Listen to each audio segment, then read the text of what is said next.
చివరికి మన G2 కృష్ణమూర్తి అయినా సరే, జేకే బెట్రోడ్ రస్సెల్, అందరూ ఈ తత్వాన్ని తీసుకున్నవాడు.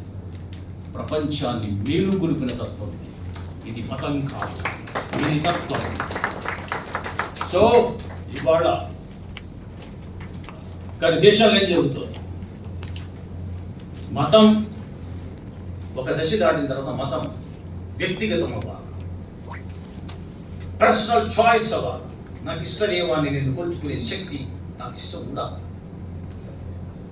ఒకవేళ నేను ఆత్మ అవన్నీ ఉన్నాయని నేను నమ్మితే విశ్వసిస్తూ ఉండాలి.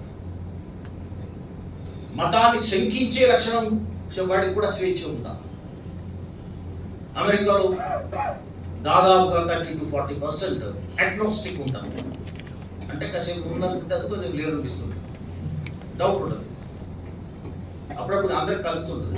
కలడు నువ్వు వాడు కలడు లేడు అని మనం కూడా అంటే మనకు ఫేవర్ చేస్తున్నట్టు, లేకపోతే అసలు దేవుడే లేడురా మనకు నష్టం జరిగింది. మన మూడ్స్ బట్టి దేవుడు డిసైడ్ చేస్తుంది.